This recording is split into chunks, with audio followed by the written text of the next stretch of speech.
We are all aware of the outcome of European colonization of the United States.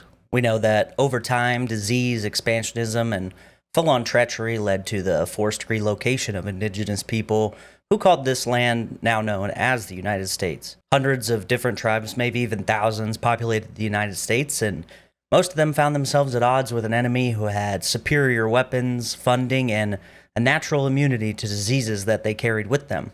This ultimately put the native people in a tough spot where they either felt forced to sign treaties that gave the land they and their ancestors had hunted and survived on for thousands of years, or they felt that they should fight to the end. Today we will be looking into a glimpse of this fight at the people who, to this day, still claim to be the Unconquered tribe, whose actions in giving runaway slaves a new home may have caused the actions against them to be even more drastic than they already were going to be. The Seminole people of Florida, and a brief history of Florida as well. All that and a little extra on another episode of The Remedial Scholar. That's ancient history. I feel I was denied critical, need to know information. Belongs in a museum, bro.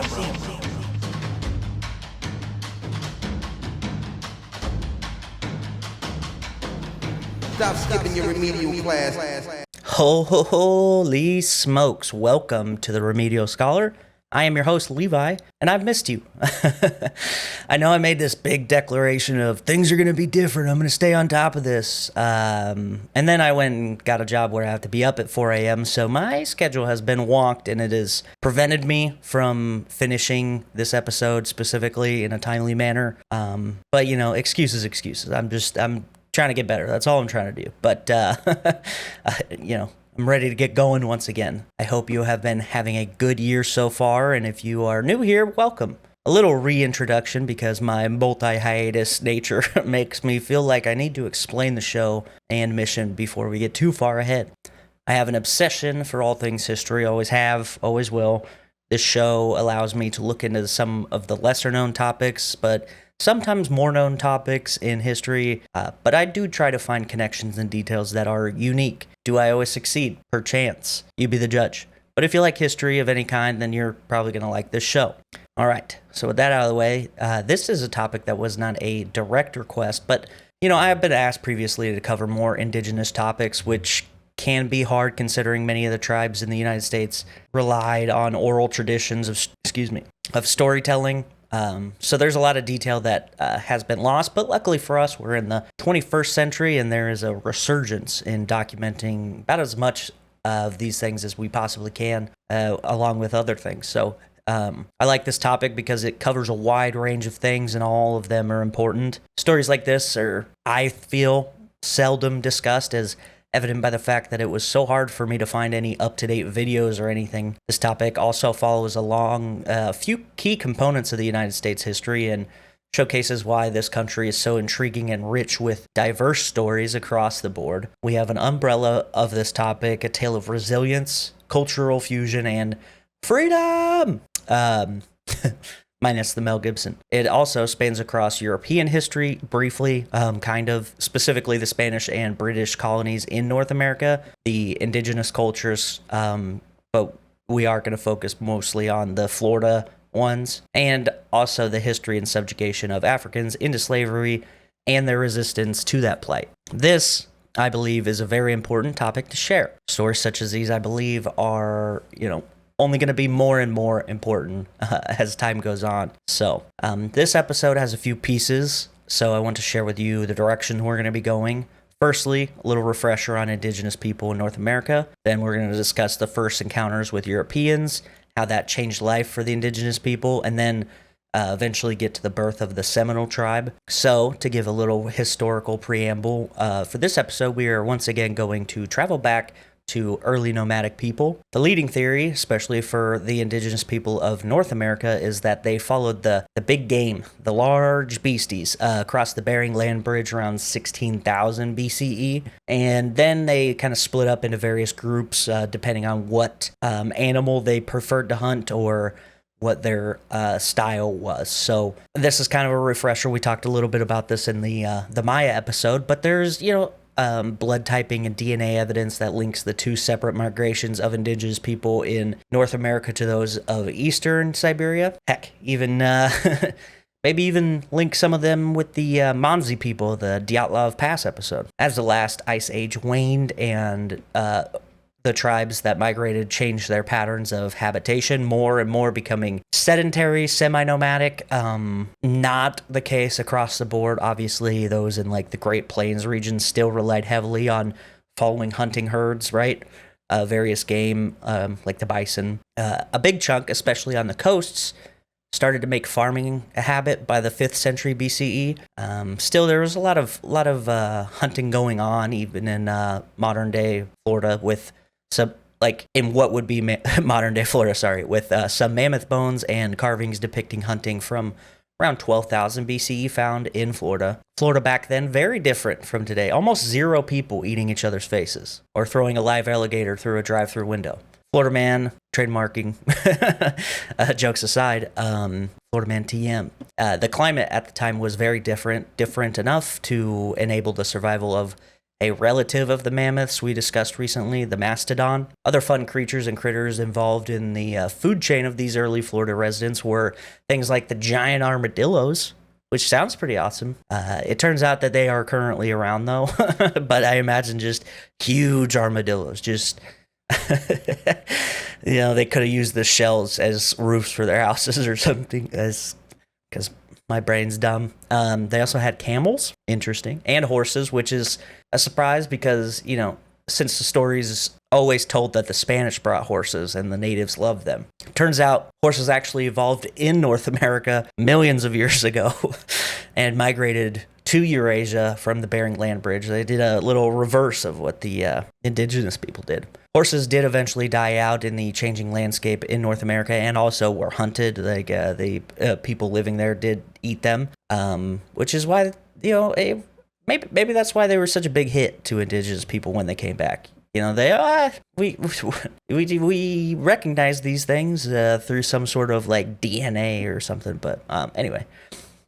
Super interesting, but we have humans entering the Americas from anywhere 12 to 20,000 years ago, and then we have horses having been introduced into Asia and Europe beginning around 8,000 to a million years ago. Around 8,000 BCE, or roughly 10,000 years ago, they die out. But, they would have been around for pretty much the entire time native people were in North America to that point. So maybe they did recognize them. I don't know. Aside from the interesting animals across the land, the shape of Florida was actually quite different back then.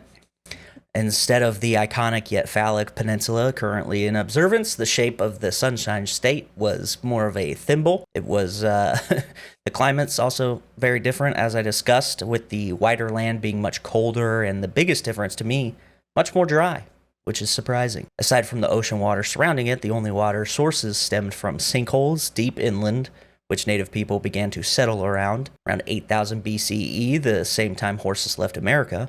The glaciers began to melt. This caused a few things. 1, rising sea levels, and 2, the land became wet. Real wet.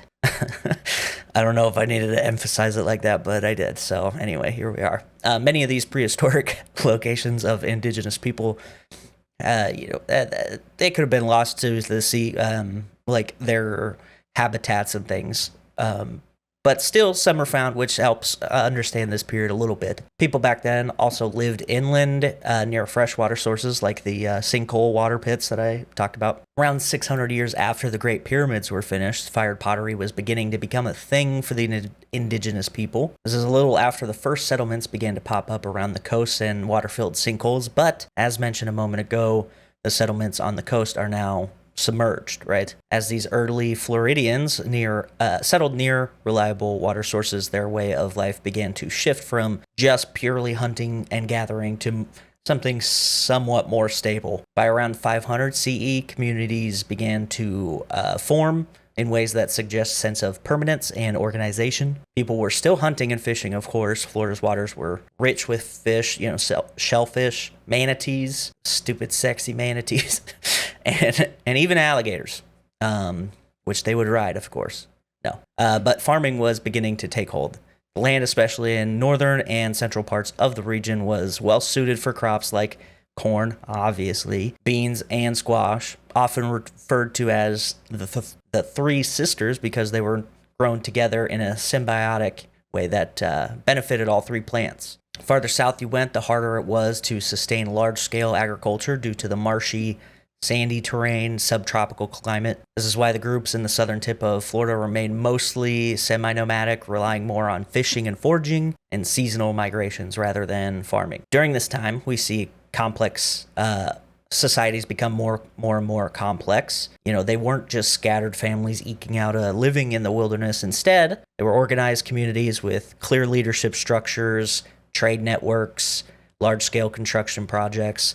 Some groups, like the Calusa on the Gulf Coast, built entire villages on massive shell mounds, essentially creating their own high ground in a state that never had much of it. These mounds, called middens, were constructed using discarded oyster and clam shells, or the shell of the giant armadillo, which they formed raised platforms that protected them from flooding and provided vantage points for defense. The Calusa were unique in that they thrived without relying on farming, instead mastering fishing and waterway control, using dugout canoes to navigate the intricate maze of Florida's rivers and coastline. Further north, the Appalachee and the Panhandle developed the sophisticated agricultural systems and built ceremonial centers that resembled temple mounds of the Mississippian cultures further inland. The Appalachee, known for their warrior society and organized governance, cultivated vast cornfields and engaged in ritual ball games that were important both socially and religiously. They lived in large circular houses with central council houses that could hold hundreds of people, and reinforcing they had this structured society. Over in the Tampa Bay area, the Tocobaga, I don't know why I threw an N in there. Tocobaga built their own distinct villages, often centered around a main plaza and large temple mounds where their leaders lived. The Tocobaga were known for their use of wooden bows and powerful long-range arrows, making them formidable opponents in battle. They also harvested kuntine plants, which was processed into a starchy flour, providing them with an important food source beyond hunting and fishing. Trade between these groups was extensive, moving through Florida's rivers, coasts, and even overland routes. Shells, pottery, and other goods made their way far beyond Florida's borders, with evidence suggesting that trade networks stretch as far as the Great Lakes and the Mississippi River Valley. Pretty impressive. This means that Florida's native people were far from isolated. They were part of a vast web of exchange that linked them to distant cultures across North America. Goods such as copper from the Midwest, mica from the Appalachian. I tried to combine both pronunciations in once. The Appalachian Mountains and exotic stones from as far as the Southwest have all been found in Florida archaeological sites, showing just how interconnected these societies truly were. And while they may not have built pyramids like the Egyptians, they engineered impressive complexes. They had intricate canal systems, crafted sophisticated tools, pottery, ceremonial objects that still give us a glimpse into their world. They weren't just surviving, they were thriving. And I think it is important to note because, media portrayal doesn't always like to showcase this. So, all right, loose summary of native Floridians up to just before the Spanish landing on the shores. To give another brief summary of the expedition that led to that, the Columbus expedition, which then led to the Ponce de Leon, who went to Florida. And this was before Jack Sparrow was in search of his treasure and the Fountain of Youth, which is, it's weird because a lot of sources describe this as a rumor and a myth attributed to him, but then a few sources just be like, yeah, no, Ponce de Leon, he really was into that, so I don't really know. The jury's out. Anyway, Columbus.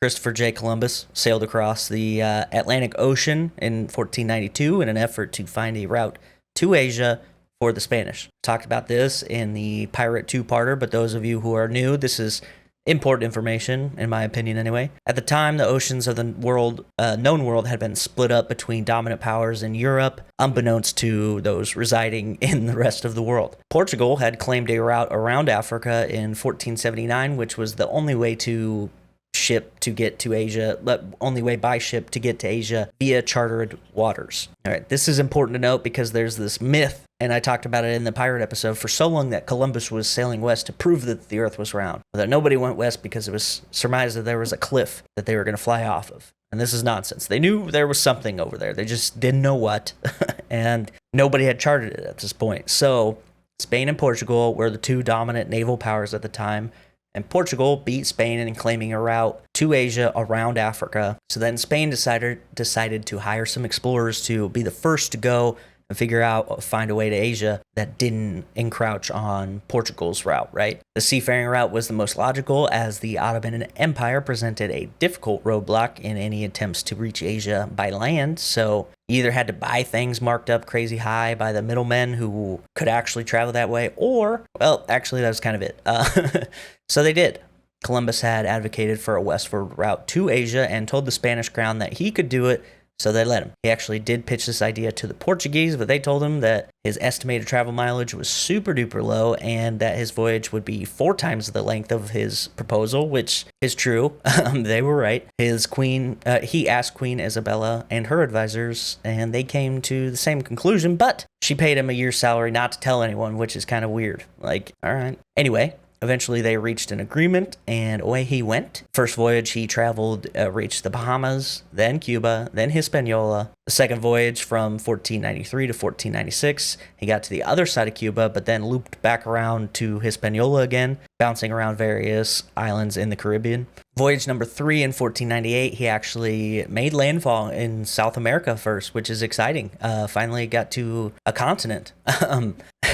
But fate would have it back to Hispaniola again, and then back to Spain in 1500. His westward voyage in 1502 did manage to reach Central America, but never making it past the Yucatan or even into the Gulf of Mexico. Yet somehow we're supposed to be excited about him once a year in the United States.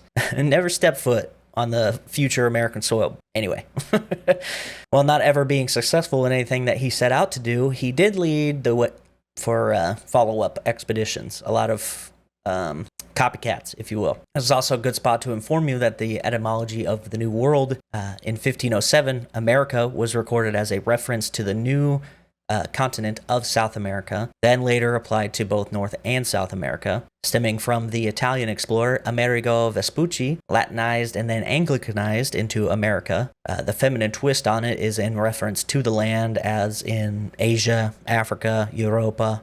So yeah, anyway, back to the explorers. One such expedition is Ponce de Leon, who traveled to the region in 1513 and has been tied to being the first explorer to see modern-day Florida. Such is most of these explorative tales. There's strong belief that someone did beat him to the punch. There's a map from Portugal that actually shows Florida, and it predates his expedition by 10 years. I looked at the map. Who knows? It's hard to tell because it's such a vague map. The thing that is really interesting, though, is that Ponce de Leon recognized that when he encountered the native people, they kind of understood what he was saying. So he's like, well, maybe somebody was here before, which obviously somebody had to have been there before if some of them knew roughly what he was saying. Anyway, regardless, Ponce de Leon is one of the most notable explorers of the time, largely credited with being the first European to explore Florida. He was the one who named it as well. He arrived in the spring during Easter time and saw this island, and he's like, oh, this is a lovely island, and it's blooming with the flowers, and this kind of tied in with Easter, so he decreed the land La Pascua de la Florida, the Feast of the Flowers. So yeah, yeah. Pretty cool. Pretty, it's kind of not as exciting as I thought it was going to be, if I'm being honest. I'm a little let down, but it's okay. When Ponce de Leon and his friends arrived, their first interactions with the indigenous people was not one that is comparable to the tales around Thanksgiving with the Pilgrims. Spanish were not entirely sure what was happening and were still under the impression that they were in the islands near Asia and must have been surprised when they got very hostile reactions that they did, because they probably thought that these people had interacted with the Portuguese at the very least, right? And this was also why the moniker Indians, right, was given by the people, by the Spanish people to the native people in the region, since, they had completely screwed up their mission and refused to believe they were wrong. So This also feels like a good time to let you know that the term American Indian interchangeably can be used interchangeably with Native Americans. Super common, American Indian. Every now and then I'll be saying Indian just because that's what it said in the source, but also by and large it's not necessarily that abhorrent of a thing to say. When appropriate, I will try to use the tribal names, or just native or indigenous, whatever. These are all the things that I'm going to be saying, so don't be shocked if you hear them. Anyway, another little sidetrack here, but you know the North Sentinel Island, the island near India where there are this indigenous people who throw spears at anyone trying to approach and, you know, have killed various missionaries trying to send them the word of Jebus. There aren't really any documented interactions from outside outside cultures to this group before the 18th century, but this is probably the best modern example I can think of that parallels what it must have been like to have the Spanish arrive in the Americas, right? Anyway, back to Ponce de Leon, the father of Kings of Leon. No. Juan came back to Florida in 1521 with the intention to start a colony. He traveled with livestock, settlers, and priests as well as supplies to establish said colony, should they not be able to forage what they need. The group landed in what is now known as Charlotte Harbor, and yeah, they pretty quickly realized this was a bad move. The settlers were driven off by the Calusa people, who we discussed a little bit ago, and you know, they'd been around in this area for a hot minute, and the Calusa were Florida's original power players, fierce warriors, skilled engineers, masters of the sea.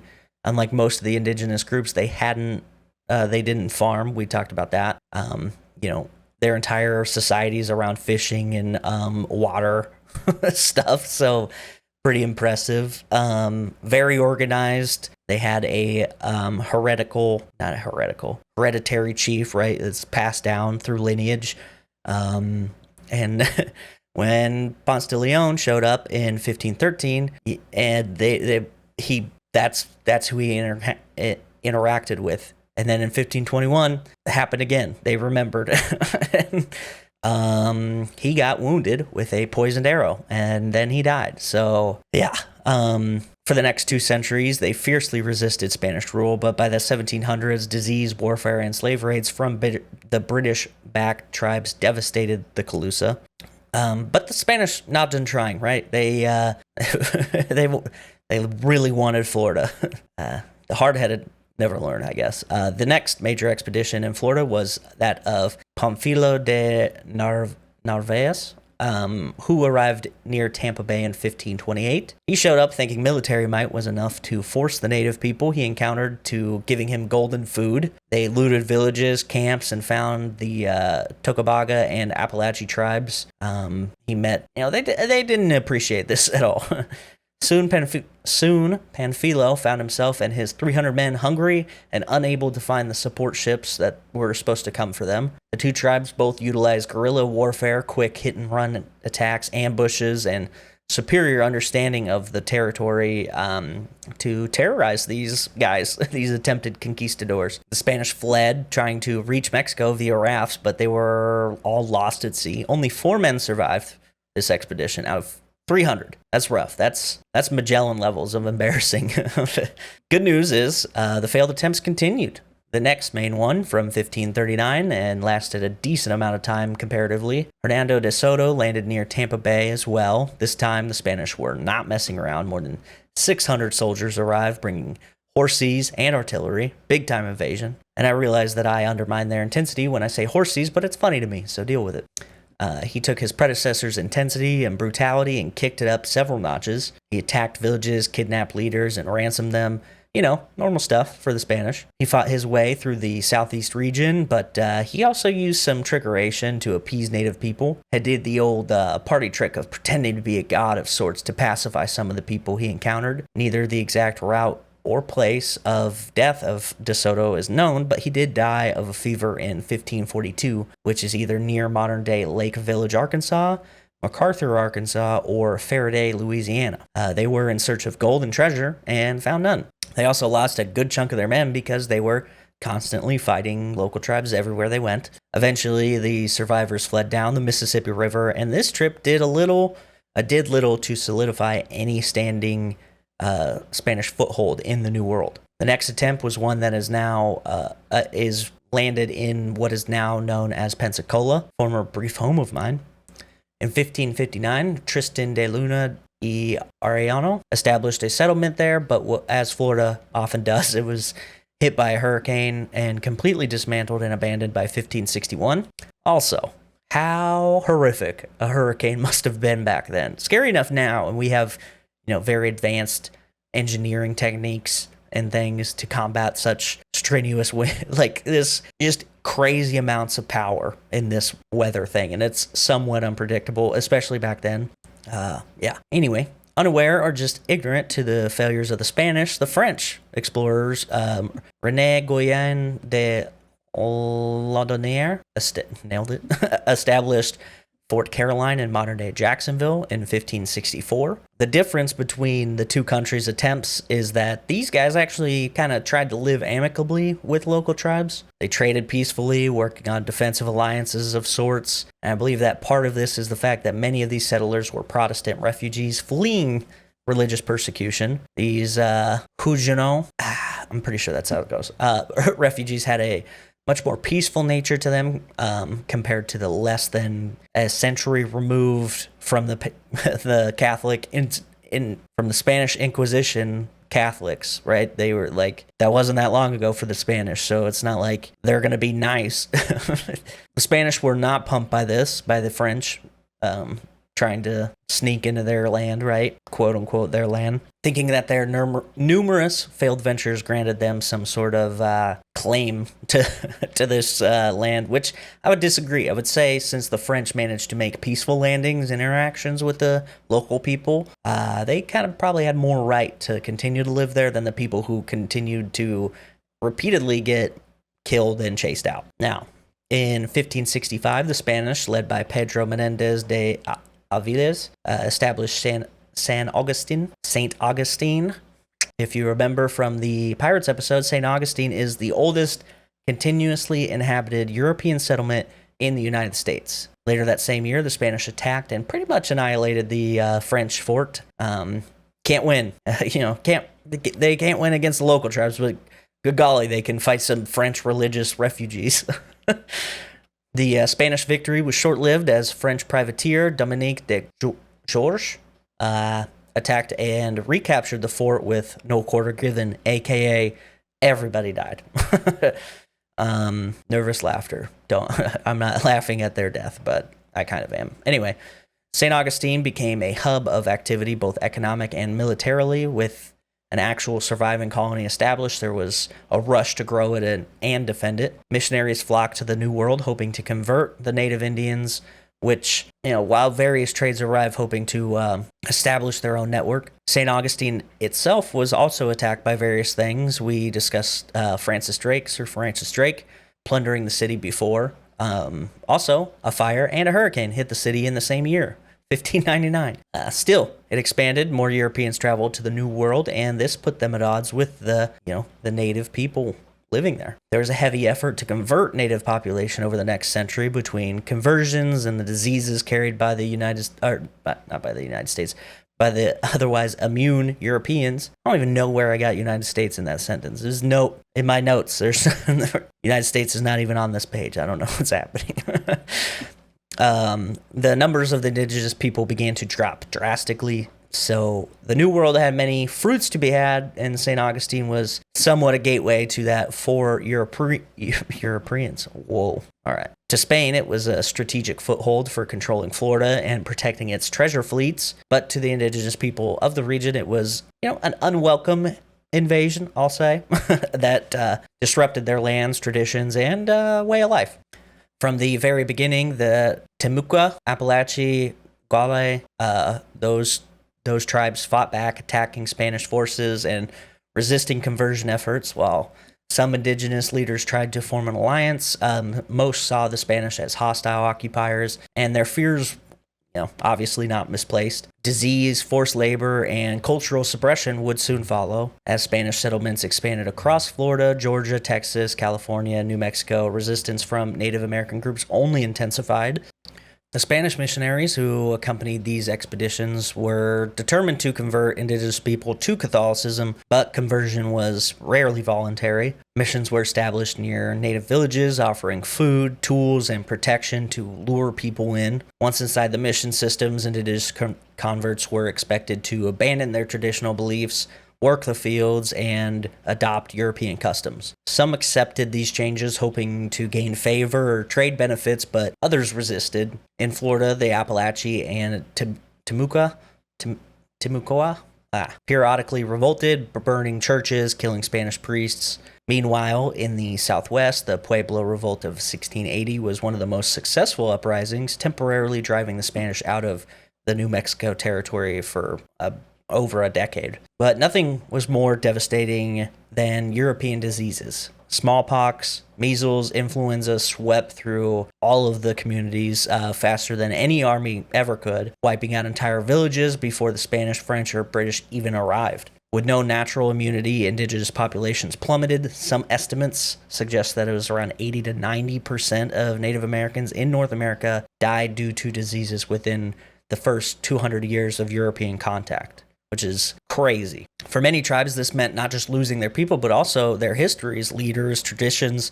Like I said, a lot of this stuff is oral tradition, and you have a good chunk of your tribe gone. How are you supposed to learn anything? Survivors had to rebuild their communities in a world that was rapidly changing. Over time, as European settlements spread and the United States emerged, Native Americans were increasingly pushed off of their lands. In one podcast I listened to while doing research for this episode, a show called Bear Grease, which is it's great show. Definitely recommend it.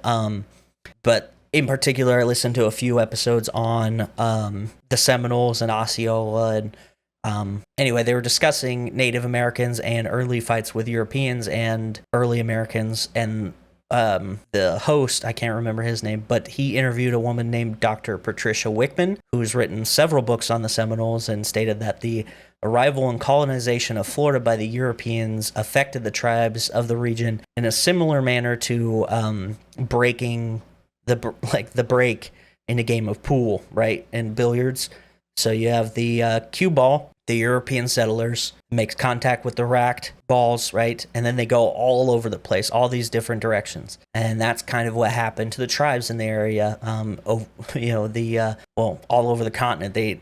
Europeans, when they showed up, the tribes scattered all over the place.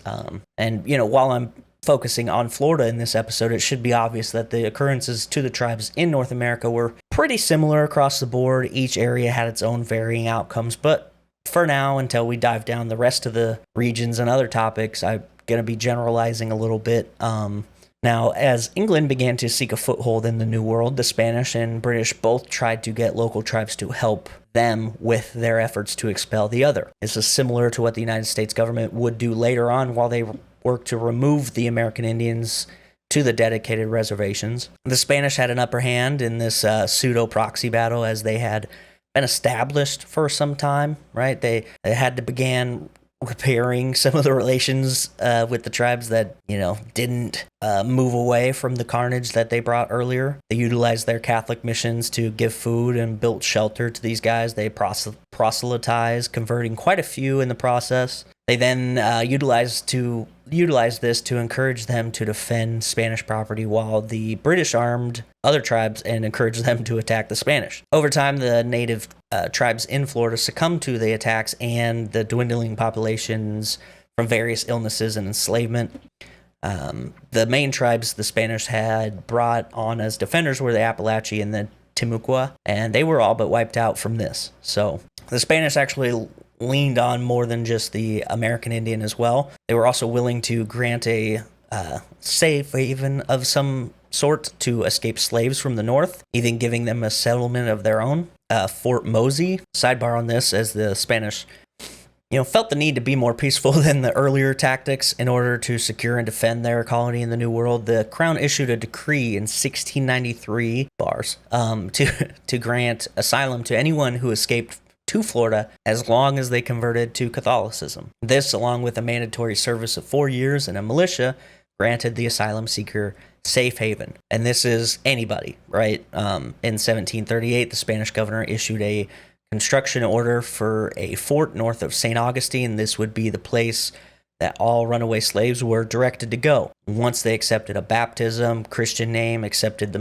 militia terms, they were free citizens in the eyes of Spain. Not the best circumstances, but infinitely better than what they were at. Word of this place, this mythical Gracia Real de Santa Teresa de Mose, offered sanctuary to escaped slaves. Many would think that many would make this journey, and I think that it is a testament to the harshness of their previous circumstances that they were willing to run from like all the way up in Virginia to Florida at a chance of freedom, even at the cost of their, heritage and culture. And this is going to tie in a little bit later. But the British, ever the gents to people who aid them in war, then began to force the tribes that helped them, mainly the Creek and the Yamasee, into Florida to take land for their own. The Spanish foothold that lasted close to 200 years had come to an end following the 7 Years' War. The 7 Years' War was largely fought outside of the scope of our story, but, key part of this is that Britain had pushed Spain into ceding Florida to them. The 7 Years' War actually did have its first rumblings in the United States, though. The term we know it as is the French and Indian War, which is essentially a part of the overarching 7 Years' War. Now, the French and native tribes fought together against the British up in the northern colonies, and like in Canada and Ohio.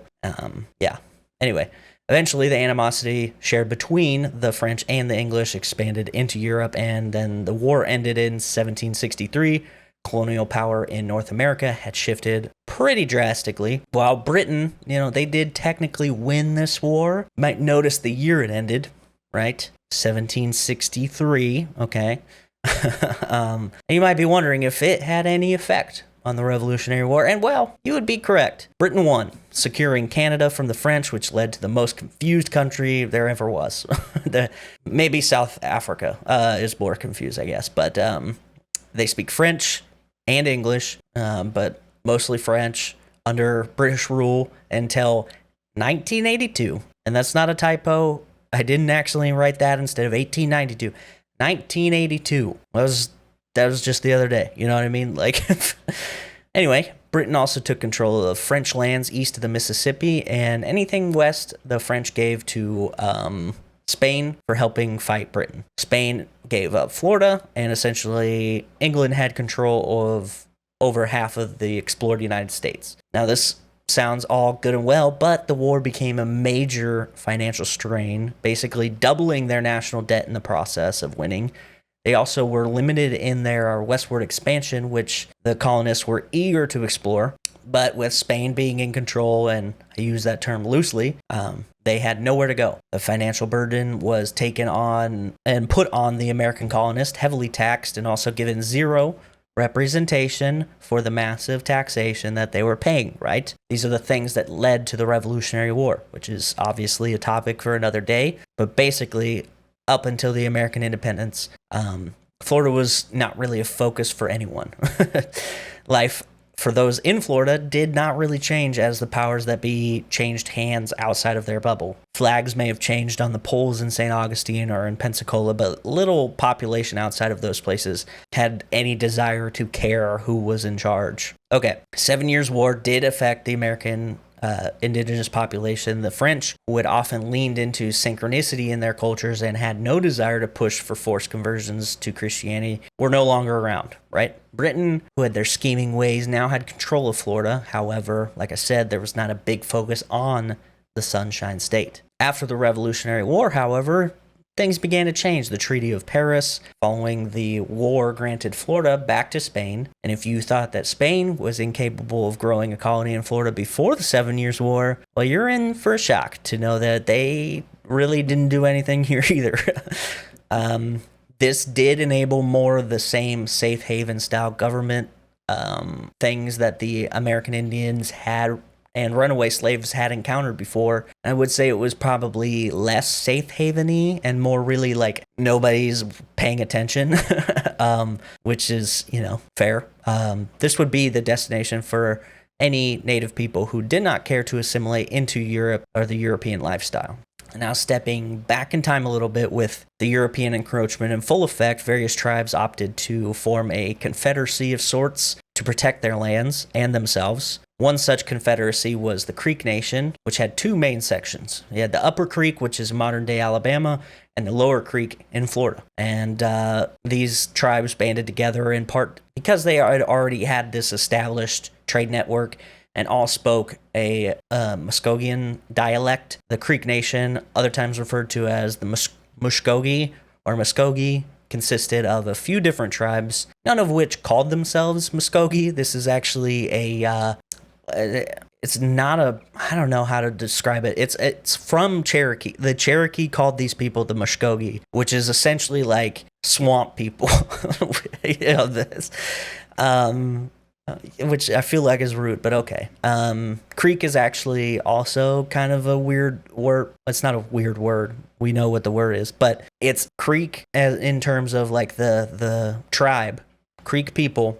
The etymology of that is it's derived from European traders who then encountered groups along these two specific creeks, and they would, when they would tell people where they're going, oh, we're going to go see the Indian on those creeks over there, right? And eventually it just turned into, we're going to go down to trade with the creek. It spiraled down so far. Pretty crazy.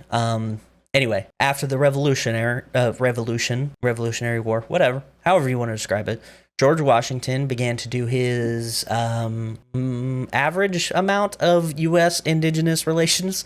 His view was essentially that the American Indians were just as equal as their European counterparts. Their society was just not as good. So, like, the people themselves love you. You're great. Beautiful. Wish I could be you. The way you live, we're a little concerned by. So, I guess there's worse ways to view them. According to the wealthy tobacco plantation owner, anyway, what does he know?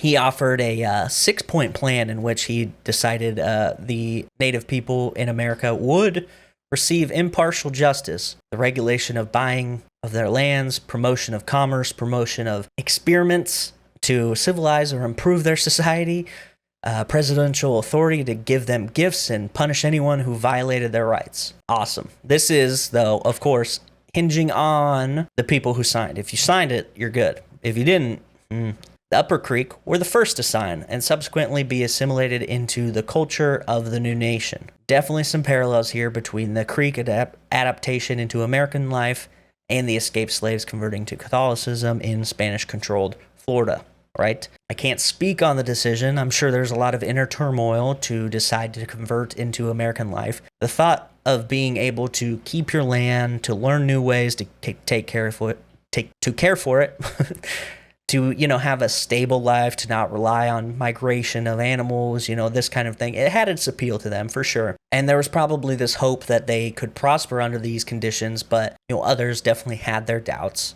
There were also several treaties that were signed on behalf of all Creek people, which ceded lots of land and essentially took away any autonomy that many had, which would lead to some infighting between the Upper and Lower Creek. This would evolve into what is known as the Red Stick War, or the Creek Civil War, getting its name from the use of red clubs to show hostility by the Creek, whereas a white stick would show peace. And then this came to a head after a famous Native American man, Tecumseh, a Shawnee man who once united several tribes in the Ohio region to fight against any colonizers, gave a series of speeches. He would travel across the Southeast and inspired, native traditionalists into not only rejecting many of the modern ways of living, but also shunned their fellow people for siding with the settlers. This war caused a major division in those who believed in the best course of action for the survival of their people would be assimilation, and those who would rather die than lose their ways. Ultimately, as we know, there's no real good decision because the settlers and government would do basically whatever they felt necessary to grow their land, either by diplomacy, conquest, or a combination of the two. The fighting between indigenous people eventually spilled into a fight against the United States government, which, as you can guess, was a bad move. Tensions rose and violence escalated quickly, especially after the massacre at Fort Mims in 1813, where the Red Stick warriors killed hundreds of settlers and pro-assimilated Creek. That attack shocked the American public and triggered a full-scale military response from the United States. Enter Andrew Jackson. If you know anything about indigenous history, you know things are about to not be great for them.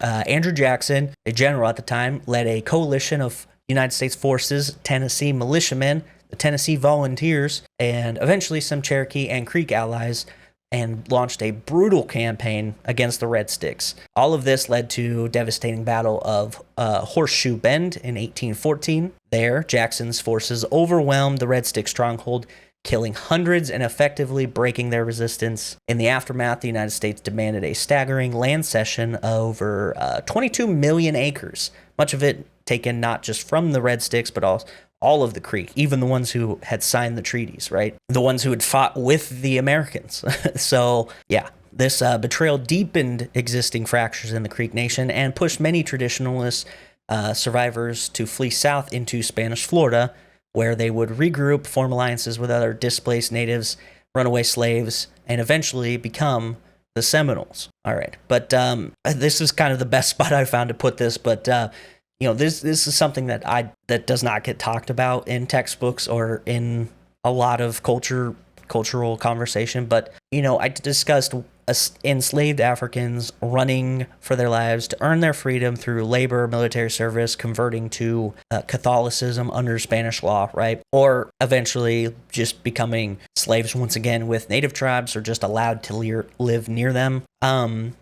A lot of white settlers actually chose to leave their own communities to live with Native American tribes. I first learned about this while reading Sebastian Junger's book, Tribe, which is, it reframed the way I thought about early colonial life. These weren't people fleeing persecution or slavery. They were walking away from the rigid, hierarchical, and often isolating structure of European society. Life in the tribal communities offered them something else, belonging, equality, freedom. And once they experienced that, many didn't want to go back. Some of them even forcibly returned, labeled as traitors, refused to stay in their old world. It is a powerful reminder that indigenous communities weren't just, they weren't a refuge for the oppressed, but they were a compelling alternative for a lot of people. And a big part of the history of this country in general. All right, so talk about the Seminole. The Seminole, the word itself stems from a few variations of different words, but largely pointed to from Cimarron, which is Spanish for either wild or untamed, and there's a lot of places online that point to this for being the namesake for escaped people, right? Untamed, meaning they were rebellious, wouldn't surrender, not necessarily that they were, viewed as some sort of wild beast. There's also speculation that the R sound was one that was not part of some tribal dialect, so it was turned into Seminole, which, because of that. In regard to Seminoles becoming a group of a few different tribes in Florida that came together to fight against the newly established Americans. So now you have the amalgamation of a few different tribes who are very anti-colonization, as well as a healthy amount of runaway slaves who were either brought into life sometimes as slaves, albeit treated massively better than they were by the European owners, or European ancestor having owners. There's also groups of former slaves who had just had their own tribe, so to speak, like they were allowed to live on their own. But there's a lot of, I wouldn't say it's misinformation, I would say it's slightly incorrect, because there's a narrative about this topic that the Seminoles were super anti-slavery and they brought in all these slaves. You fight the white man with us, right? That's not how it happened. They had slaves, they bought slaves, the southern colonists tried to buy slaves from them, but since they hated the white people, they weren't going to do that. But like I said, they did treat their slaves way better, but still they were slaves. So I wanted to put a pause on that and expand on that a little more, because I feel like that is something that people like to romanticize in a way about this topic. Like, it's this beautiful harmony of these cultures to fight the good fight, but not necessarily. Anyway, if you remember, I've said it a few times, there's a long history of slaves running away to what is now Florida when it was controlled by Spain, right? And Spain converted them to help defend their territory. And that story of this land so far near the ocean persisted and spread, and slaves would run to make their journey. And even if they weren't free with the Seminole people, they were massively taken care of in comparison. The Seminole people treated them in a more similar way to like medieval serfdom, or like land workers in a I can't even think of the term, but like medieval like peasants. You're working land, you have to pay a tributary of sorts to the lord, right, that owns the land, but you get to work there and you get to keep most of the crops, right? And that's how it was. They made a deal with them. They said, hey, we're going to give you these lands, in some cases as much as like 20 acres. You farm it, you give us some of the crops. Since you're better at farming than we are, you have all these European methods of farming and agricultural techniques that are really good. You give us some of that and we'll just kind of leave you alone, which is basically what happened. But at the end of the day, they were slaves. So these food techniques had allowed the Seminoles to have way more food than they had before, and it was kind of a mutually beneficial situation for the most part. Now, this angered the United States slave owners more than just having the slaves having run away and not be found, because now this group of people were unwilling to give the slaves back. And in the early 19th century, this was a big issue for the United States agricultural community, and thus made them even more of an enemy to the government than they already were. And then, like I said, this is kind of where a lot of the confusion stems from, because there's stories of Seminoles assimilating freed slaves, merging the cultures into this big enemy in the United States, while former and maybe still current slaves did fight with the Seminole. Like I said, they were not welcomed in. And I'm imagining there were some Seminoles that did end up, producing offspring with some of the former slaves, and there's this big population of Black Seminoles that I don't want to ignore, but I want to make it very clear that the Seminole people were still, like, they utilized these people, but they were still slave owners, right? Anyway, okay, so First Seminole War actually has some overlap with the Creek War, the Creek Civil War, right? Which led to splitting of the Creek Nation, transitioned into the First Seminole War, with the Seminole people at the time being majorly made up of the Red Sticks who fled to Spanish Florida. Andrew Jackson argued and ultimately convinced the United States to let him go to Florida and invade and attack these Red Sticks who had been harboring slaves and raiding United States settlements. Like I mentioned before, Spain did not really have a successful hold on Florida, so it's not like Jackson was making this major international issue by invading another country's land, but it was still not totally accepted. The first battle was in 1817, where U.S. troops tried to remove a Miccosukee village, which made the other tribes around very aware of the intentions the United States had. This would lead to what is called the Scott Massacre, where a group of Seminoles ambushed a supply boat on the Apalachicola River. I've never seen that word before. Usually it's Appalachian, whatever. Apalachicola. Okay. And they killed around 40 soldiers and civilians combined. And this was enough for Jackson to retaliate, even though there was no official declaration of war. He went through and burned a lot of villages, fields, buildings alike, capturing Spanish forts like St. Mark's and Pensacola. He had 2 British citizens who had been living amongst the Seminole on the grounds of executed on the grounds of inciting resistance. All of this done without any oversight or permission from the government. He's just doing this. Overall, this ended up leading to the United States trading territories, kind of. The United States claimed and, didn't claim. They gained control of Florida and then renounced their claims to Texas in 1821, which would end up leading to the Spanish-American War, right? With the Alamo, which I definitely remember, and we got to talk about that for sure. Anyway, this is around the time that the First Seminole War is noted to have ended. There's not like a hard end, but historians have a consensus this is where it ends, right? The period between the First and Second Seminole War from 1818 to 1835 was marked by a tense and fragile peace that slowly unraveled due to broken promises, settler encroachment, and the growing influence of one particularly aggressive figure that we've already met, Andrew Jackson.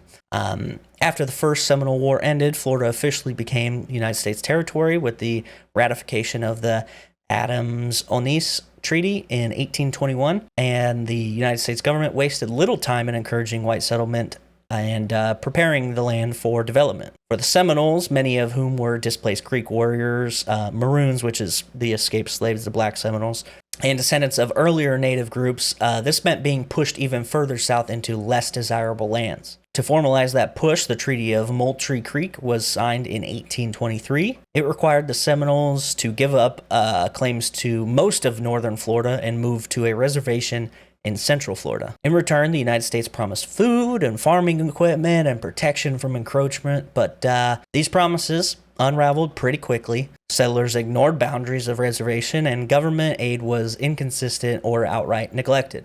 On top of that, the presence of the Black Seminoles, the escaped slaves or their descendants living amongst the tribes or near the tribes, infuriated these plantation owners in the South, who increasingly pressured the federal government to do something about it. Meanwhile, Andrew Jackson's star was rising largely due to his hardline stance against Native resistance and pro-slavery. His brutal success in the Creek War, where he defeated the Red Stick faction, like I mentioned, and his controversial but effective campaign in the First Seminole War, where he invaded Spanish Florida without permission, made him a national hero. To many in the United States, Jackson represented strength, order, and expansion. His military victories won him wide public support, and in 1828, he rode that wave straight into the White House. Once president, Jackson made Indian removal a central policy, and he argued that it was the only way to protect both Native Americans and white settlers, though in practice it was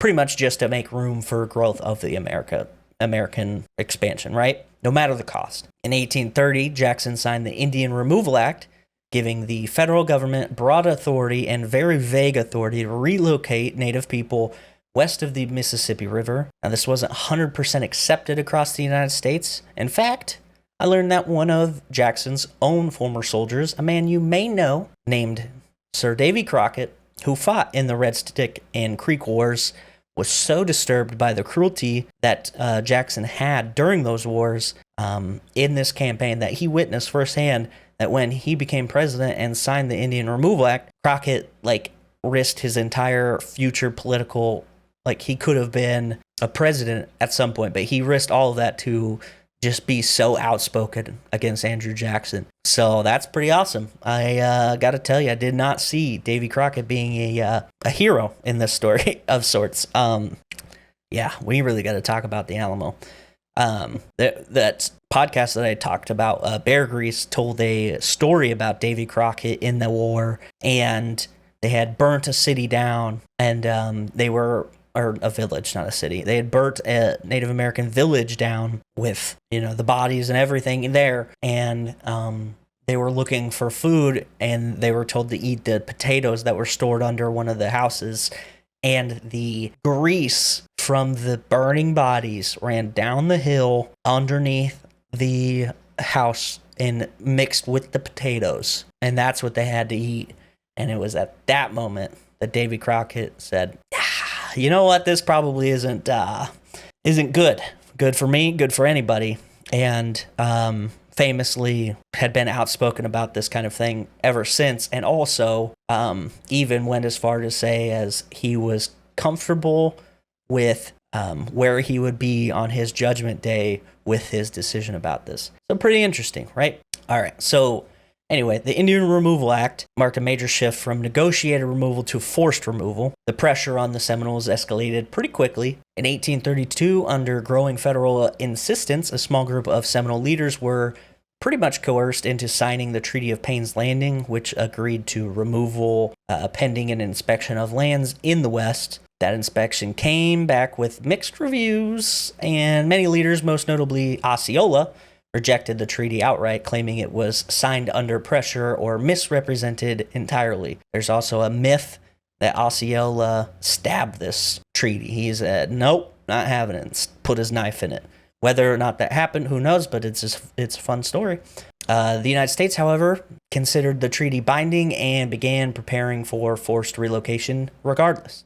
By 1834, the federal government was organizing removal efforts, and Seminole resistance began to solidify. Osceola, who had already been briefly imprisoned after being imprisoned by the United States, was able to return to his people. In December 1835, his followers ambushed and killed over 100 U.S. soldiers in what is known as the Dade Massacre, officially launching the Second Seminole War. Now, Osceola, super fascinating part of the story. His name is used in cities, places all across the country. He was admired by Native American people and, white settlers all across the board. He has statues all over the place. His tenacity, fighting spirit was one that people loved, even though he was fighting against their government. Like, people thought this was a great story. And especially after his death, they're like, man, that guy really had it, right?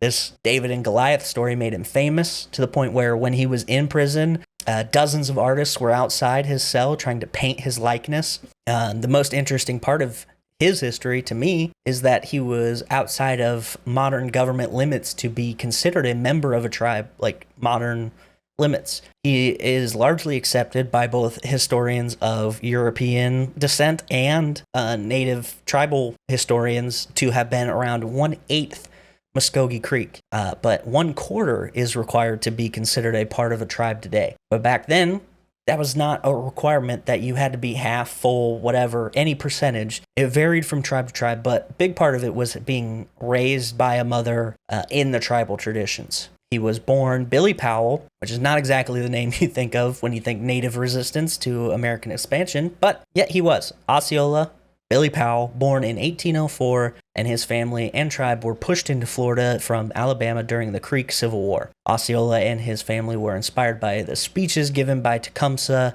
which I mentioned before, and this would have happened in some of his most formative years. Osceola would have learned about or heard or seen it himself, which inspired where he was destined to go.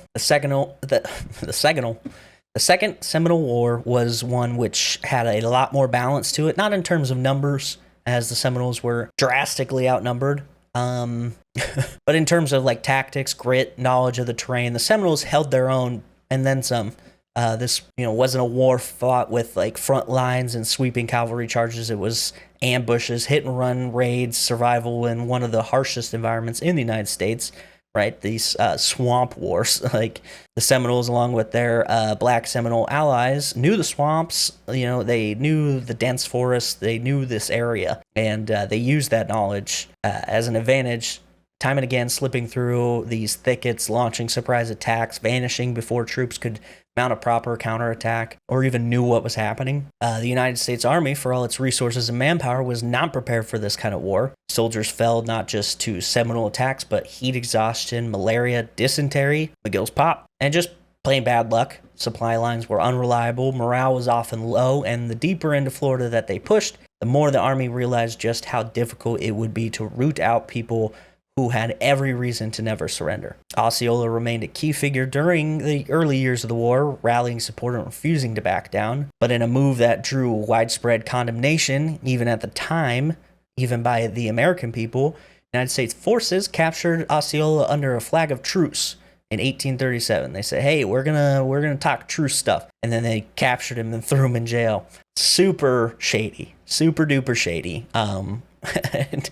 And people, even like I said, even American people were like, yeah, that's not okay. You can't do that.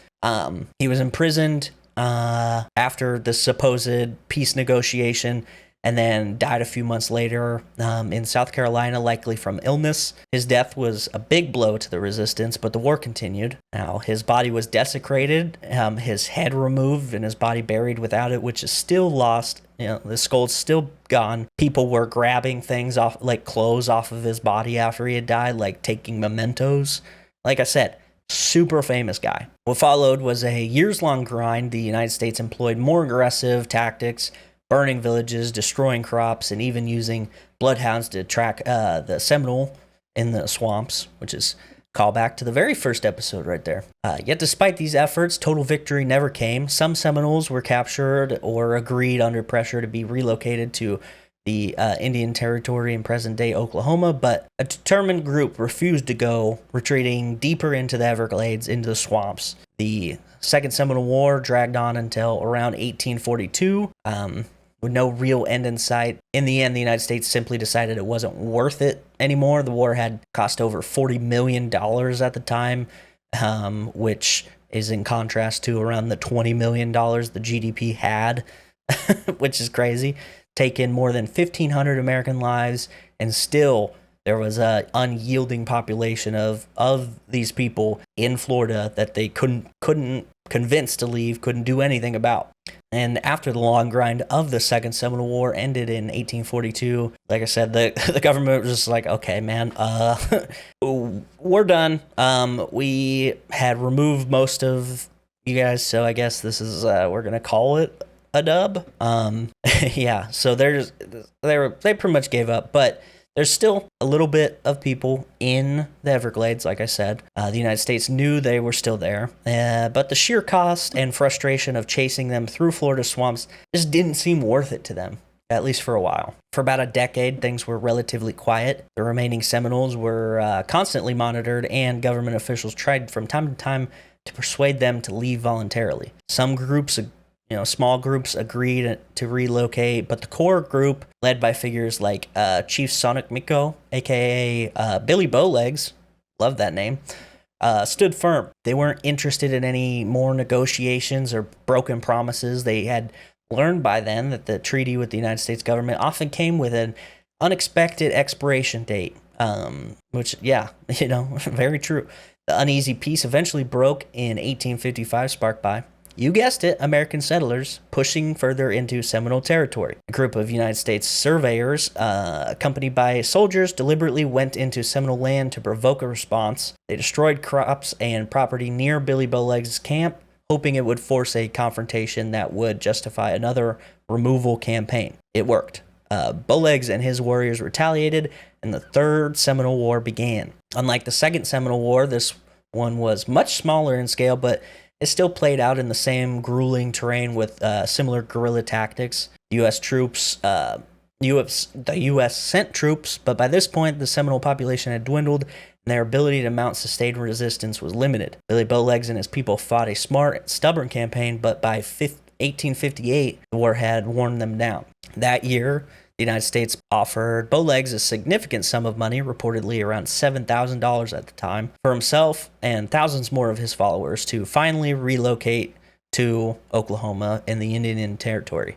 Reluctantly, he accepted, along with around 160 of his people. He made the journey west, and that kind of essentially ended the Seminole Wars. But not everyone left. A small group refused to go, choosing instead to vanish into the depths of the Everglades. These are the ancestors of the modern Seminole tribe of Florida, which to this day proudly identifies as the Unconquered people. In total, the Seminole Wars, 3 separate conflicts over 4 decades, cost the United States millions and millions of dollars and thousands of lives. No decisive military victory ever declared. The government may have removed most of the tribe, but it never broke them completely. Their legacy is one of fierce resistance, cultural preservation, and a refusal to bend to the weight of an empire. After the Third Seminole War ended in 1858, the United States government essentially considered the Seminole problem resolved, at least from a federal perspective. Most of the Seminole population had been removed to the Indian Territory in Oklahoma, and those who remained in Florida were assumed to be few and scattered, living deep in the Everglades, where the government officials and settlers largely couldn't reach and often didn't care to try. But Florida and the Seminole story, far from over. For the Seminoles who stayed, life became about survival, secrecy, cultural preservation. They avoided contact with outsiders, but built chickees, which are open-sided huts elevated over swampy ground, and lived off the land, farming small plots, hunting, gathering. For decades, they essentially lived off the grid. They didn't send their kids to public schools, didn't register with the government, and often denied any involvement with, quote, the American life. And this was their way of maintaining autonomy. Their political stance was simple. They never signed a final treaty of surrender, and therefore, they were still free. Meanwhile, in Florida, the other side of that story, if you will, Florida was changing.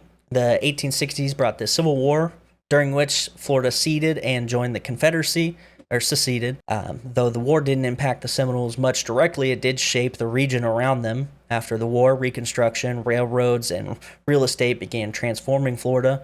Swamps were drained, cities like Tampa, Miami started to grow, and outsiders began eyeing South Florida as tourist destinations. By the late 19th century and early 20th century, the Seminoles started having more contact with the outside world, often through tourism. Some began selling crafts, participating in fairs, exhibitions, and working as guides. Even then, most stayed fiercely independent, wary of assimilation, and deeply committed to their culture. It wasn't until the mid-20th century that the Seminoles began forming formal institutions. In 1957, the Seminole Tribe of Florida was officially recognized by the United States government.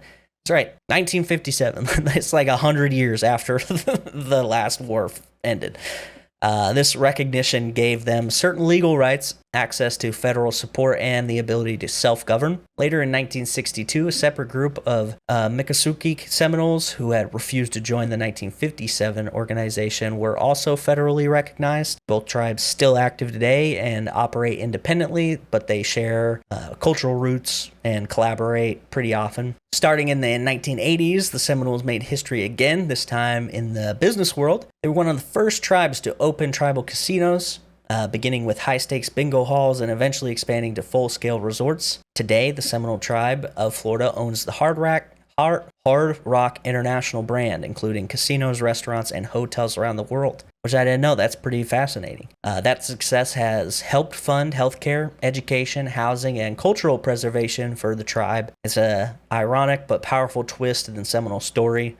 People once pushed to the brink of extinction, there we go, by settler greed now thrive economically using the tools of capitalism to support a legacy of resistance. So what came next for the Seminoles and Florida? For Florida, growth, development, Seminoles, survival, sovereignty, these things evolve simultaneously. Today, there are 3 federally recognized Seminole entities: the Seminole Nation of Oklahoma, comprised of those who were forcibly removed after the Second Seminole War. There's the Seminole Tribe, right? And then the Miccosukee Tribe of Florida. Total, upwards of 20,000 in all locations, and their influence is beyond that with, I think the most famous one for me, the Florida State University. The school had an absence of male collegiate sports until 1947. It was at that point, before then, it was not a co-ed university, it was a women's college. And then in 1947, it integrated, so it was now a co-ed facility, and they had a vote on what should be their symbol. And the Seminole was voted unanimously, super popular. And they said it was that, and then I think the next one was the Statesman or something like that. So I think they chose correctly. The Seminole tribe actually gave their permission for the name, and also to use their likeness for their what is widely known as a mascot, but Florida State calls it a symbol because a mascot implies some sort of demeaning name. And today their symbol is Chief Osceola, which is pretty cool, right? His depiction approved by the tribe, which I really appreciate. There's a lot of dialogue today about, well, why can't we call the Washington team by their former name, the Redskins or the Cleveland Indians, but we can have the Chiefs, the Blackhawks, Seminoles, those guys. I feel like the difference is pretty obvious in my mind, but, maybe it's not to everybody. But these, the Seminoles, the Chiefs, the Blackhawks, is it's an appreciation for the tribes that are connected to where they're located. Like, it's not, I don't know, it's not a stereotype, and it's not meant to be a caricature of these real people. It's like, we're appreciating the past and who lived here before, and we think the names are cool and the heritage is cool. But yeah, anyway, so that's the story of the unconquered Seminole people and the Seminole Wars. And I think this was a nice topic to do because there's a lot of information on it, since it's on the more recent end of Native history, but it's also pretty important. Stories like this, really shine a light on the darker side of how this country came to be. These stories, aren't meant to rag on the United States and make it sound like it's the worst place ever, but I do think stories like this are a good way to understand how we got to where we are. This is just a me thought, but it annoys me that the Anabaptist movement, which began in the late 17th century, early 18th century, the Amish, right? They wanted to live outside of technology. They wanted to live on their own land. They wanted to be ignored. And they're respected, but the native tribes that tried to do that, not so much, which is wild to me. I wonder why that is. Anyway, so to completely ignore things like this story, I think, it's kind of foolish, and I'm glad I got to dive into this a little bit because I learned a lot from this, and I'm hopeful that stories like this inspire people to learn more about Native cultures that predated this country. I was speaking with a coworker of mine recently who is of Native descent, and I was telling him that despite growing up in the Great Plains, being able to visit museums that showcased indigenous life before the settlers and pioneers and that, there's still so much that I just don't know. And it's hard because a lot of these cultures, like I said, had a largely oral tradition, and a lot of that got lost when people were dying off and being killed off and things. So it's hard to find a lot of written information. I want to thank specifically the places I could find information from: the Bear Grease podcast that I told you about. Really great interviews throughout that, and regarding that's where I got a lot of the information about the Seminole tribe specifically, and Osceola as well. Also, a book that I listened to was titled The Seminole Wars, A History from Beginning to End by Hourly History. It was an hour-long audiobook, which was pretty cool. And then there was a bunch of videos on YouTube on the subject. Not like any super modern ones, but, a lot of good ones. And I think that, if you have an interest in this topic, definitely go check them out. If you enjoyed this episode, please share it with your friends, review us wherever possible. If you're on YouTube, drop the like, subscribe, do all that stuff.